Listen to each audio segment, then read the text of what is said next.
Hello viewers, November 29, 2021 Mumbai Bhandara பீச்சில் evening 4 மணி போல 20 to 25 வயது மதிக்கத்தக்க ஒரு இளப்பெண் தான் முதுகுக்கு பின்னாடி ஒரு ஷோல்டர் பேக் மாட்டிக்கிட்டு தனியா பீச்சோட அழகை ரசிச்சுட்டு இருக்காங்க.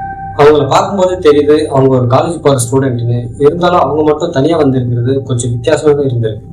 அப்படி கடலோட அலையை ரசிச்சுட்டு இருந்த இவங்க அடுத்த சில நிமிஷத்துல மனசுக்குள்ள எதையும் நினைச்சுக்கிட்டு அவங்களே அறியாம தரையில இருந்து தண்ணிக்குள்ள கடலை நோக்கி நடக்க ஆரம்பிக்கிறாங்க. இந்த மாதிரி தனியா வரவங்க தப்பான முடிவு எடுக்கிறது இவங்க சகஜம் தான். தூரத்துல இருந்து இதை கவனிச்சுட்டு இருந்த ஒரு லைஃப் கார்டு இவங்க கையை பிடிச்சி தண்ணியில இருந்து வெளியே கூட்டு வந்துருக்காரு. அப்படி தரையை கூட்டு வந்த இவங்க கிட்ட இந்த மாதிரிலாம் பண்ணக்கூடாதுன்னு அட்வைஸ் பண்ணி வீட்டுக்கு அனுப்பி வச்சிருக்காரு. ஆனா அன்னைக்கு பீச்சில இருந்து வீட்டுக்கு போன அந்த இளப்பெண் இன்னைக்கு வரைக்கும் வீட்டுக்கு வராம இருந்திருக்காங்க. யார் இந்த பெண்? எதுக்காக அந்த பீச்சுக்கு தனியா வரணும்? அன்னைக்கு பீச்சில இருந்து வீட்டுக்கு போனவங்களுக்கு என்ன ஆச்சு? அதை போலீஸ் எப்படி ஸ்மார்ட்டா இன்வெஸ்டிகேட் பண்ணி கண்டுபிடிக்கிறாங்கன்றத பார்க்கலாம். நான் பிரபு, இது கிரைம் டாக்ஸ். ஃபர்ஸ்ட் டைம் நீங்க சேனல் பாத்தீங்கன்னா மறக்காம சப்ஸ்கிரைப் பண்ணி லைக் பண்ணி ஷேர் பண்ணுங்க. வாங்க வீடியோக்குள்ள பார்ப்போம். மும்பை போய்சார் பகுதியில 22 வயது சுவாதிச்சா சனி அவங்க பேரண்ட்ஸோட வாழ்ந்துட்டு வர இவங்க வீட்டுல இருந்து 70 கிலோமீட்டர் தூரத்துல இருக்கிற ஜே ஹாஸ்பிட்டல் மற்றும் கிராண்ட் மாஸ்டர் மெடிக்கல் காலேஜ்ல 3rd இயர் ஸ்டூடெண்டா படிச்சுட்டு வராங்க. அப்படி வீட்டுல இருந்து காலேஜ் போகணும்னா வீட்டுக்கு பக்கத்துல இருக்கிற விரார் ரயில்வே ஸ்டேஷன்ல இருந்து காலேஜ் பக்கத்துல இருக்கிற ஒரு ஸ்டேஷன் வரைக்கும் டெய்லி ட்ரெயின்ல போயிட்டு வந்திருக்காங்க. இந்த 2 ஸ்டேஷனுக்கு இடைப்பட்ட தூரம் கிட்டத்தட்ட 70 கிலோமீட்டர்ன்றதுனால அப்ராக்சிமேட்டா 2 to 2.5 மணி நேரம் எடுத்துக்கொண்டதுனால காலையிலே சீக்கிரமா கிளம்பி நைட் 7 மணிக்கு வீட்டுக்கு வர்றது ஒரு வழக்கமாக வச்சிருந்திருக்காங்க. இதனாலே இவங்க காலையில எந்திரிச்சு காலேஜ் போயிட்டு நைட் 7 மணிக்கு வீட்டுக்கு வர்றது ஒரு வழக்கமா இருந்திருக்கு. ஆனா சம்பவத்தை அன்னைக்கு எப்பவும் போல காலேஜ் போன சாதிச்சா நைட்டு 9 மணி ஆகி வீட்டுக்கு வராம இருந்திருக்காங்க. இதனால அவங்களோட பேரண்ட்ஸ் அவங்க நம்பருக்கு ட்ரை பண்ணும்போது அவங்க சைட்ல இருந்து எந்த ஒரு ரெஸ்பான்ஸும் இல்லாம இருந்திருக்கு. இப்படியா பல முறை அவங்க நம்பருக்கு ட்ரை பண்ணும்போது போன் எடுக்கிறதுனால பக்கத்துல இருந்த ஃப்ரெண்ட்ஸ் சொந்தக்காரங்க கிட்ட அவங்கள பத்தி விசாரிக்க ஆரம்பிக்கிறாங்க. அப்படி விசாரிக்கிறப்போ யார்கிட்ட இருந்தும் சாதிச்சாவை பத்தின சரியான தகவல் இல்லாததுனால பயந்து போன இவங்க போய்சார் போலீஸ் ஸ்டேஷன்ல தன் மகள் காணாமல் போனதை பத்தி கம்ப்ளைண்ட் கொடுக்குறாங்க. இந்த கேஸை இன்வெஸ்டிகேட் பண்ண ஆரம்பிச்ச போலீஸ் அவங்களோட முதல் கேள்வியா அவங்க பேரண்ட்ஸ் கிட்ட இருந்து ஆரம்பிக்கிறாங்க. அது சாதிச்சா யாராச்சும் காதலிக்கிறாங்களா இல்ல வீட்டுல ஏதாச்சும் ப்ராப்ளமானு கேட்டதுல அப்படி எதுவும் இல்லைன்றது தெரிய வருது. இது போக இவங்களுக்கு தெரிஞ்ச க்ளோஸ் ரிலேட்டிவ் ஃப்ரெண்ட்ஸ்ன்னு விசாரிச்சதுல சாதிச்சாவை பத்தின எந்த ஒரு தகவலும் கிடைக்கலன்றதையும் போலீஸ் கிட்ட சொல்றாங்க. இதனால போலீஸ் அவங்களை தவிர்த்து மற்ற இடத்துல தேட ஆரம்பிக்கிறாங்க. அதுலயும் முக்கியமா அவங்க டெய்லியும் போயிட்டு வர ஜே காலேஜ்ல இருந்து இன்வெஸ்டிகேஷன் ஆரம்பிக்கிறாங்க. இங்க விசாரிக்கும் போது அங்க இருந்த ஸ்டாஃப்னு சொன்னது இன்னைக்கு சாதிச்சா காலேஜுக்கு வரலையே, என்ன ஆச்சுன்னு அவங்களும் கேட்டிருக்காங்க. இப்ப வரைக்கும் இந்த கேஸ் ஒரு நார்மல் மிஸ்ஸிங் கேஸா நினைச்சிட்டு இன்வெஸ்டிகேட் பண்ண போலீஸ் இதுக்கப்புறம் ரொம்ப சீரியஸாவே எடுத்துக்கிட்டு இதுக்காக 3 ஸ்பெஷல் டீம் அரேஞ்ச் பண்ணி இன்வெஸ்டிகேட் பண்ண ஆரம்பிக்கிறாங்க. அதுல ஒரு டீம் மறுபடியும் ஃப்ரெண்ட்ஸ், ரிலேட்டிவ், சொந்தக்காரங்கன்னு தெரிஞ்சவங்க எல்லார்கிட்டையும் விசாரிக்க ஆரம்பிக்கிறாங்க. இன்னொரு டீம் அவங்க டிராவல் பண்ற ரூட்ல இருக்கிற எல்லா சிசிடிவி ஃபுட்டேஜும் செக் பண்றாங்க. மூணாவதா ஒரு டீம் அவங்களோட மொபைல் போன் எந்த ரூட்ல டிராவல் பண்ணிருக்குன்றத ட்ராக் பண்ண ஆரம்பிக்கிறாங்க. அப்படி பாக்குறப்போ காலையில 9:58க்கு விஹார் ரயில்வே ஸ்டேஷன்ல சாதிச்சா ட்ரெயின்ல ஏறி போறது ரெக்கார்ட் ஆயிருந்திருக்கு. அதுக்கப்புறம் ஜே காலேஜ் பக்கத்துல இருந்த ஸ்டேஷனுக்கு மதியம் சரியா 12 மணிக்கு ட்ரெயின் ரீச் ஆயிருக்கு. அந்த டைம்ல பதிவான சிசிடிவி ஃபுட்டேஜ் தரவா செக் பண்றாங்க. ஆனா இந்த ஸ்டேஷன்ல சாதிச்சா இறங்குற மாதிரியான எந்த ஒரு எவிடன்ஸும் கிடைக்காம போகுது. சோ இந்த 2 ரயில்வே ஸ்டேஷனுக்கு இடைப்பட்ட தூரத்துல இருக்கிற ஏதோ ஒரு ஸ்டேஷன்ல சாதிச்சாக்கு ஏதோ நடந்திருக்குன்னு ட்ரெயின் எந்தெந்த ஸ்டேஷன்ல நின்று போகுதோ அங்க இருக்கிற சிசிடிவி ஃபுட்டேஜ செக் பண்றாங்க. அப்படி பாக்குறப்போ அவங்க வீட்டுல இருந்து சரியா 57 கிலோமீட்டர் தூரத்துல இருக்கிற பந்தாரா ரயில்வே ஸ்டேஷன்ல சாதிச்சா மட்டும் ட்ரெயின்ல இருந்து இறங்கி நடந்து போறத சிசிடிவில ரெக்கார்ட் ஆயிருக்கிறத போலீஸ் கவனிக்கிறாங்க.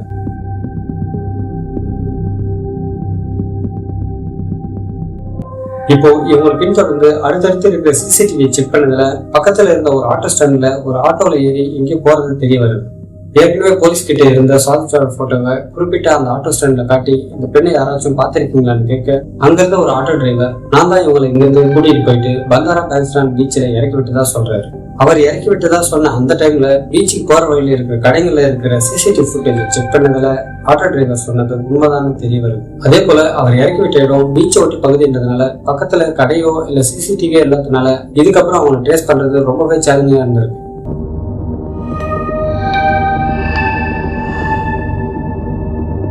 இப்படி இவங்க தேடிட்டு இருக்கிற அதே நேரத்துல இன்னொரு ஸ்பெஷல் டீம் என்ன பண்றாங்கன்னா விக்டிமோட மொபைல் நம்பர் எந்தெந்த ரூட்ல டிராவல் பண்ணிச்சுன்றத ட்ரேஸ் பண்றாங்க. அப்படி பார்த்ததுல குறிப்பிட்ட அந்த நாள்ல அவங்க இங்க வந்திருக்காங்கன்றது தெரிய வருது. அது அடுத்த நாள் நவம்பர் 30, 2021 ஈவினிங் வரைக்கும் அதே பீச் பகுதியில ஆக்டிவ்ல இருந்திருக்குன்றதையும் கன்ஃபார்ம் பண்றாங்க. கிட்டத்தட்ட ஒரு நாளுக்கு மேல அந்த நம்பர் அதே பீச்ல ஆக்டிவ்ல இருந்ததால சாதிச்சாவை கண்டிப்பா அங்க கடை வச்சிருக்கிறவங்க பாத்துருக்கிறதுக்கான வாய்ப்பு அதிகமா இருக்குன்னு அங்க பீச்சை ஒட்டி கடை போட்டுறவங்க கிட்ட விசாரிக்கும் போது அவங்க யாருக்குமே அவங்கள பத்தின சரியான தகவல் தெரியாம போயிருக்கு. அதே சமயம் சாதிச்சா அந்த பீச்சில இருந்து ரிட்டர்ன் போற வழியில இருக்கிற எல்லா சிசிடிவியும் செக் பண்ணதுல அவங்க திரும்பி போனதுக்கான எந்த ஒரு எவிடன்ஸும் இல்லாம இருந்திருக்கு. இப்போ விக்டிம் கடைசியா காணாம போனது பந்தாரா பீச் தான் கன்ஃபார்ம் பண்ணதுனால இந்த கேஸ போய்சார் போலீஸ் ஸ்டேஷன்ல இருந்து யூனிட் 9ல இருக்கிற மும்பை கிரைம் பிரான்ச்சுக்கு, அதாவது இந்த பீச் கண்ட்ரோல்ல இருக்கிற போலீஸ் ஸ்டேஷனுக்கு மாத்துறாங்க. இப்ப புதுசா கேஸை டேக் ஓவர் பண்ண போலீஸ் ஏற்கனவே கலெக்ட் பண்ண எவிடன்ஸ் வச்சு இன்வெஸ்டிகேஷன் ஆரம்பிக்கிறாங்க. இப்படி உங்க பக்கம் விசாரணை பண்ணிட்டு இருக்கும்போது சுவாதிச்சாவோட பேரண்ட்ஸ் மிஸ்ஸிங் போஸ்டரை பந்தாரா மற்றும் பீச்சை ஒட்டின பகுதியில ஒட்டி அவங்க ஒரு பக்கம் தேடிட்டு இருக்காங்க. இப்படியா போயிட்டு இருக்கும்போது ஒருவேளை சுவாதிச்சா கடல்ல குதிச்சு தற்கொலை பண்ணிருக்கலாம், இல்ல கடல்ல மூழ்கி இறந்திருக்கலாம்னு நினைச்ச போலீஸ் அந்த பகுதியில இருக்கிற லைஃப் கார்ட்ஸ் கிட்ட இவங்களை பத்தி விசாரிக்க ஆரம்பிக்கிறாங்க. அப்படி விசாரிக்கும் போதுதான் மிதுன் சிங் என்றவரு நவம்பர் 29 அன்னைக்கு அவங்கள பார்த்ததை பத்தி சொல்றாரு. அது போக நம்ம இன்ட்ரோல பார்த்த மாதிரி அவங்க தனியா வந்ததையும் கடல்ல இறங்கி தற்கொலைக்கு முயற்சி பண்ணதாகவும் அவங்கள நாம கடல்ல இருந்து மீட்டு அறிவுரை சொல்லி வீட்டுக்கு அனுப்புனதையும் சொல்றாரு. இதை கேட்ட போலீஸ் மிதுன் சிங் சரியான ஆளுதான் சொல்றாரா இல்ல வேற யாராச்சும் காப்பாத்திட்டு அவங்கள பத்தி சொல்றாருன்னு சந்தேகப்பட்டு விக்டிமை பத்தி வேற யாராச்சும் தெரியுமான்னு விசாரிக்கும் போது மிதுன் சிங் அவர் போன்ல இருந்த சுவாதிச்சா கூட எடுத்த செல்ஃபி போட்டோ காமிச்சிருக்காரு. அது போக அடுத்த நாள் நவம்பர் 30 அன்னைக்கு அவங்க வீட்டுக்கு சேஃபா போயிட்டாங்கன்னு அவங்களுக்கு கால் பண்ணப்போ அவங்க அட்டன் பண்ணாம போன கால் ஹிஸ்டரியும் அவங்க கிட்ட காட்டியிருக்காரு. இதை பார்த்த போலீஸ் மிதுன் சிங் சொன்ன நபர் சுவாதிச்சாதான்னு இன்னும் கன்ஃபார்ம் பண்ணிக்கிறாங்க. இப்ப போலீஸ்க்கு விக்டிமை கடைசியா பார்த்தது மிதுன் சிங் தான், ஆனா அவரும் வீட்டுக்கு போயிட்டாங்கன்றத சொல்லியிருக்காரு. இந்த அத்தனை டீட்டெயில்ஸும் கலெக்ட் பண்ண போலீஸ் குழப்பத்துல என்ன பண்றது தெரியாம கேஸை பத்தின இன்வெஸ்டிகேஷன் எந்த மூமெண்ட் இல்லாம அப்படியே இருந்திருக்கு.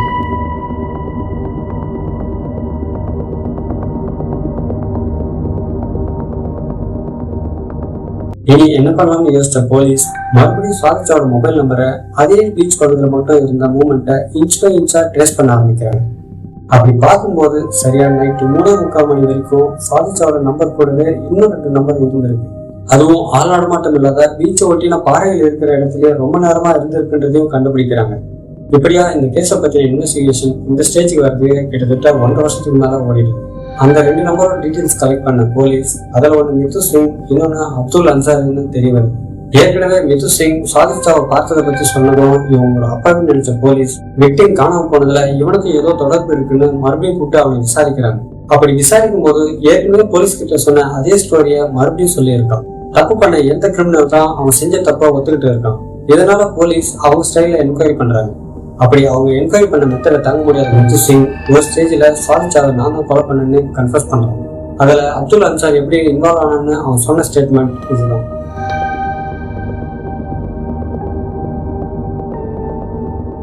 நவம்பர் 29 அன்னைக்கு வீட்டுல இருந்து காலேஜுக்கு பிரிலிம்ஸ் எக்ஸாம் எழுத போன சுவாதிச்சா எக்ஸாமுக்கு சரியா ப்ரிப்பேர் பண்ணதுனால அதை அட்டன் பண்ண வேணாம்னு முடிவு பண்ணியிருக்காங்க. இதனால வீட்லயும் இருக்க முடியாது, அதே சமயம் காலேஜுக்கும் போக முடியாதுன்னு நினைச்ச இவங்க லைட்டா மன அழுத்தத்துல இருந்திருக்காங்க. இதுக்காக காலேஜ் பார்வையில இருக்கிற பந்தாரா ரயில்வே ஸ்டேஷன்ல இறங்கி பேன்சான் பீச்சுக்கு ஆட்டோல ஏறி போயிருக்காங்க. அப்படி பீச்சுக்கு போன சுவாதிச்சா அவங்களை ரிலாக்ஸ் பண்ணிக்க ஆழமில்லாத இடத்துல இருந்த கடல் தண்ணியில நடந்து போயிருக்காங்க. இதை தூரத்துல இருந்து பார்த்துருந்த மிதுன் சிங் தற்கொலை பண்ணிதான் போறாங்கன்னு நினைச்சு அவங்களை மீட்டு கரைக்கு கூட்டு வந்திருக்காங்க. ஆனா கரைக்கு வந்ததுக்கு அப்புறம் உண்மையை தெரிஞ்சுக்கிட்ட மிதுன் சிங் அவங்க கிட்ட மெதுவா பேச்சு கொடுக்க ஆரம்பிச்சு அடுத்த கொஞ்ச நேரத்துல அவங்க 2 பேரும் ஃப்ரெண்ட்ஸா பேச ஆரம்பிச்சிருக்காங்க. இப்படியா நேரம் போறது தெரியாம பேசிட்டு இருந்ததுல நைட்டு 2 மணி ஆகியிருக்கு. இருந்தாலும் வீட்டுக்கு போகாம மிதுன் சிங் கூட அந்த பீச்ல நேரத்தை போக்கி இருக்காங்க சுவாதிச்சார். இதுக்கிடையில 2 பேரும் மொபைல் நம்பரை ஷேர் பண்ணியும் போன்ல செல்ஃபி எடுத்தும் சந்தோஷப்பட்டிருக்காங்க. அப்படி அவங்க பேசிட்டு இருந்த இடம் நைட் ஆள் நடமாட்டம் இல்லாத நிறைய பாறைகள் இருக்கிற இடத்துல இருந்ததால ஒரு ஸ்டேஜ்ல மிதுன் சிங்க்கு சபலம் ஏற்படும். இதனால சுவாதிச்சாவை ஆசைக்கு வற்புறுத்தி இருக்கான். ஆனா இதுல விருப்பம் இல்லாத சுவாதிச்சா மறுப்பு தெரிவிச்சிருக்காங்க. இப்படியா இவங்க 2 பேருக்குள்ள வாக்குவாதம் போயிட்டு இருக்கும்போது சுவாதிச்சாவை வேகமா தள்ளிவிட அவங்க தலைப்பகுதியில் அங்கிருந்த பாறைகளை இடிச்சு ரத்தம் வடிய ஆரம்பிச்சு. இதனால அவங்க மயங்கி விழுந்திருக்காங்க. அப்படி அவங்க மயக்கத்துல இருக்கும்போதே அவங்களை ரேப் பண்ணியிருக்காங்க மிதுன் சிங். அப்படி அவன் செஞ்சதும் இல்லாம அவனோட ஃப்ரெண்டான அப்துல் அன்சாரியும் ஃபோன் பண்ணி அவங்க வர வச்சிருக்கான். இப்ப ஸ்பாட்டுக்கு வந்த அவனும் அவங்களை ரேப் பண்ணியிருக்கான். இப்படியா இவங்க 2 பேரும் அந்த நாசராஜை செஞ்சதுக்கு அப்புறம் தான் தெரிய வருது சுவாதிச்சா ஏற்கனவே இறந்து போயிருக்காங்க. சரி, இறந்த உடல் அப்படியே விட்டுட்டு போனா நம்ம 2 பேரும் மாட்டிப்போம்னு அதுக்காக ஒரு பிளான் போடுறாங்க. அது இறந்த சுவாதிச்சாவோட உடம்புல லைஃப் ஜாக்கெட் மற்றும் டியூபை மாட்டி கடலோட ஆழமான பகுதிக்கு எடுத்துட்டு போயிருக்காங்க. அதாவது கிட்டத்தட்ட 200 மீட்டருக்கு மேல தள்ளி போயிருக்காங்க. இது போக இந்த 2 பேரும் லைஃப் கார்டு எக்ஸ்பீரியன்ஸ் இருந்ததுனால இவ்வளவு தூரம் இந்த இறந்த உடலை இழுத்துட்டு போயிருக்காங்க. கடலோட ஆழமான பகுதி வந்ததும் அந்த இறந்த உடல்ல இருந்த லைஃப் ஜாக்கெட் மற்றும் டியூபை ரிமூவ் பண்ணிட்டு சுவாதிச்சாவை தண்ணிக்குள்ள முழுகடிச்சிருக்காங்க. இதுக்கப்புறம் கரைக்கு வந்த 2 பேரும் சுவாதிச்சாவோட மொபைல் போனை மிதுன் எடுத்து வச்சுக்கிட்டு அங்க இருந்த ரத்த கரை மற்ற எல்லா எவிடன்ஸையும் தண்ணி ஊற்றி கழுவிருக்காங்க. இவ்வளவு பெரிய கொலை பண்ண இவங்க கண்டிப்பா போலீஸ் என்கொயரிக்காக வரும்னு தெரிஞ்சுக்கிட்டு தான் ஒரு அப்பாவின்னு காட்டுறதுக்காக அடுத்த நாள் அவங்ககிட்ட இருந்த சுவாதிச்சோட மொபைல் போனுக்கு 11 தடவை கால் பண்ணி கால் ஹிஸ்டரி எவிடன்ஸா காட்டியிருக்கான். இவன் நினைச்ச மாதிரியே போலீஸ் என்கொயரி பண்றப்போ கால் ஹிஸ்டரி மற்றும் செல்ஃபி எடுத்த போட்டோவையும் காட்டி எனக்கும் இந்த கொலைக்கும் எந்த சம்மந்தமும் இல்லைன்ற மாதிரி நடிச்சிருக்கான். ஆனா போலீஸ் ரொம்பவே ஸ்மார்ட்டா இன்வெஸ்டிகேட் பண்ணி அவங்க 2 பேரையும் அரெஸ்ட் பண்ணி ஜெயில போறாங்க. இந்த கேஸ்ல முன்னுக்கு தெரியாத நபர்கிட்ட ரொம்ப நெருக்கமா பழகிறது ரொம்பவே தப்பு. அப்படி பழகிறத ரொம்பவே அட்வான்டேஜ் எடுத்துக்கிட்டு அவங்க கிட்ட மிஸ்பிஹேவ் பண்ணா அதனால ஒரு விளைவு இப்படிதான் இருக்குன்றது என்னோட கருத்தா இருக்கு. இந்த கேஸை பத்தி நீங்க என்ன நினைக்கிறீங்கன்றத கமெண்ட்ஸ்ல சொல்லுங்க. அடுத்து ஒரு சேலஞ்சிங்கான கிரைம் கேஸ்ல உங்களை மீட் பண்றேன். தேங்க்யூ.